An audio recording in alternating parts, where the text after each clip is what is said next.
Hello world, it's Ryan the IT guy back at again with another video. I'm so glad you're able to stop by today's video. We're going to be covering Active Directory account creation and also command prompt commands. So there's a lot of good stuff to look out for, so let's get to learning. So the first step for today's video is we're going to just be starting up our virtual machine. I went ahead and loaded it up already. And as we learned previously together, you want to go input, hit keyboard, and insert Control-Alt-Delete to be able to access this virtual machine. As we learned previously as well, this is something IT technicians have to do all the time to be able to access their client's device or rig remotely. So let's go ahead and do that now. So I closed the server manager and we're gonna have to actually access it again, but I just want to close it to show you guys where you are able to access server manager in our virtual machine. So you can go ahead and hit the Windows key down here. Then you can go ahead and hit server manager.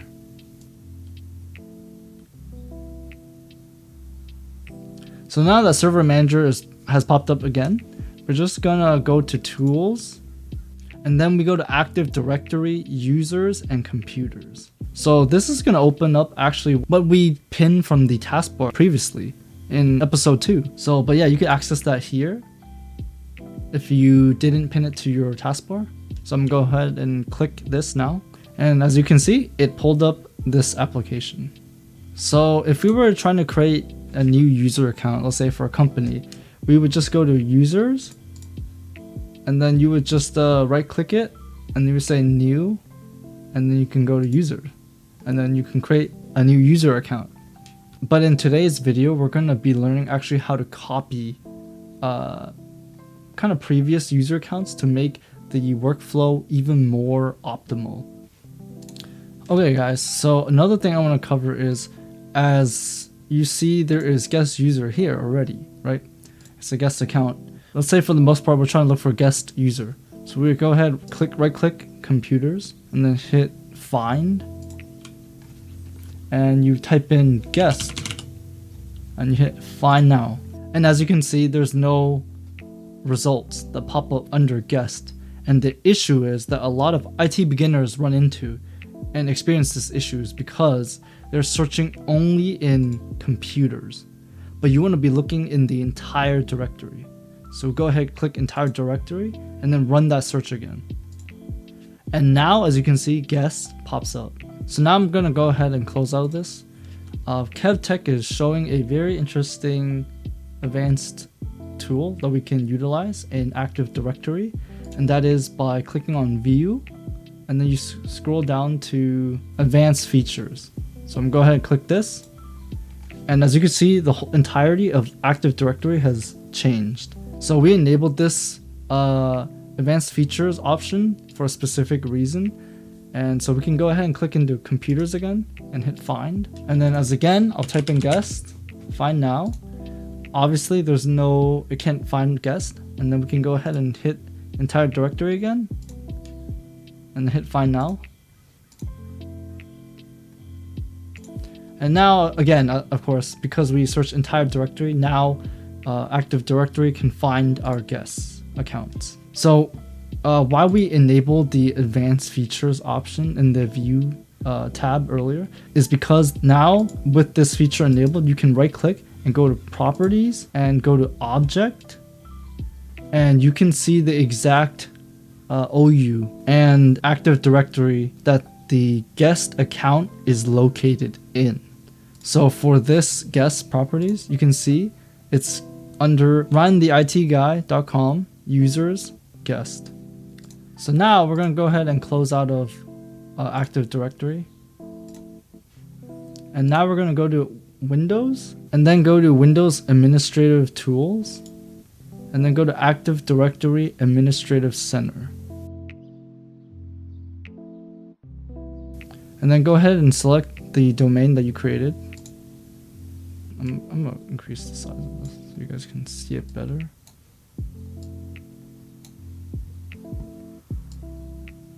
Yeah, and then go ahead and enable recycle bin.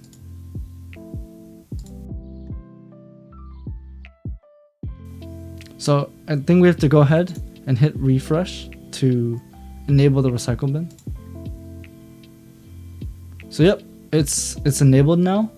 And this is an advanced feature that we can utilize in our future episodes. So for now, we can go ahead and close this as well. And then now let's go back to Active Directory. Okay, and then now let's open this up, and then we can double click users, and then let's go to administrator and right click this, and then hit copy. I'll name this help desk. So what we're doing here actually is we're automating and copying the settings from this initial administrator user. So in the properties, we can go ahead and hit members of, and you can see all the domain services that this administrator account is included in. So why we are copying this account is because we want to create multiple administrative accounts that have access to all these domain services, and we don't want to right click and then hit new and then users, and then you would have to create each user, and then you have to also include all the domain services that you would like them to have access to individually, and that will be a lot more of headache and hassle and just not optimal workflow for an IT technician. That's why you want to go ahead and just utilize the copy feature. Yeah, so imagine you have to create like 50 accounts. That would be insane that you have to create each user one by one, right? Like this. And then you have to include also all the domain services that you would like to attach to their profile. But so instead, to be the most optimal and in efficiency is to utilize the copy function. So I'll go ahead and do that now.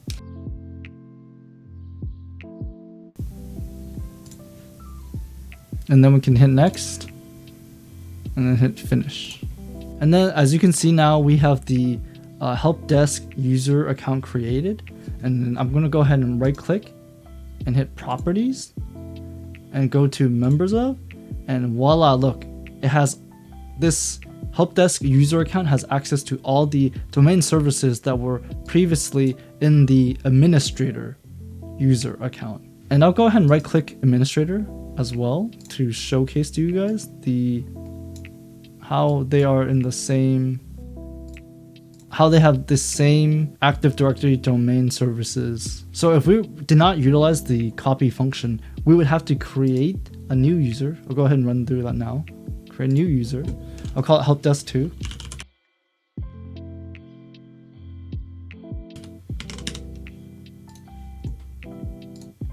So then I went ahead and created another user called helpdesk 2, right? And then I'm gonna go ahead and double click the new account, helpdesk 2, and then go to members of. And as you can see, it is missing all the Active Directory domain services folders that are in the actual administrator user account. Now that we showcased the reason that we utilize the copy function, I'm gonna go ahead and delete this helpdesk 2 account. Alright, now we can go ahead and close out our Active Directory. And now I'm going to show you some command prompt commands. Actually, go to search windows and then look up CMD. So now we pulled up the command prompt window, and let's type ipconfig. Just like that, and hit enter. And this is great because a lot of people you work with in the IT department, whether that be system admins or DevOps, a common question that they'll ask is, what is the IP address of the device that you're handling? And with this, just enter ipconfig in your command prompt and you'll be able to find your specific IP address. And in this case, the IP address is 10.0.2.15. And then if we want to go even further with this, we can type ipconfig/all and hit enter. So if we scroll up, it'll say that our DHCP server is 10.0.2.2 and that DHCP is enabled. So this means that this DHCP is grabbing the IP address from our internet provider.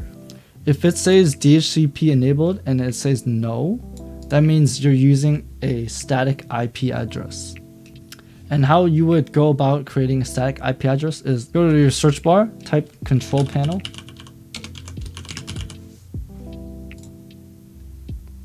Then go to network, internet, go to view network status and tasks, and go to change adapter settings. And then you right click, go to properties, and then we double click IPv4, Internet Protocol version 4. And then you go ahead and manually select that you'll be using your own IP address. And then you input your manual IP address down here as well. And then you go ahead and hit OK. And you'll be running on a static IP address. So in an IT environment, what a static IP address would be useful for are like printers. And you wouldn't want the IP address of that printer to be constantly changing dynamically. So you would leave it as a static IP address so that anyone could access this printer on a regular basis. So the next command we'll be utilizing is net use and hit enter. So this will tell you the shared drives that your computer is connected to. And then so our next command that we're going to be entering is net user help desk /domain. And KevTech IT support, he is saying that this is a very essential command to know in command prompt, because this is a level 1 desktop support or help desk you'll have to utilize on a daily basis. Let's go ahead and hit enter. So as you can see, it will tell you when the password was last set, when password expires, and if the password is changeable. If an interviewer is asking you, how do you check when a password is going to expire on a device? You go ahead and go into command prompt and just hit net user helpdesk domain /domain. You would basically be able to check in here when the password would expire.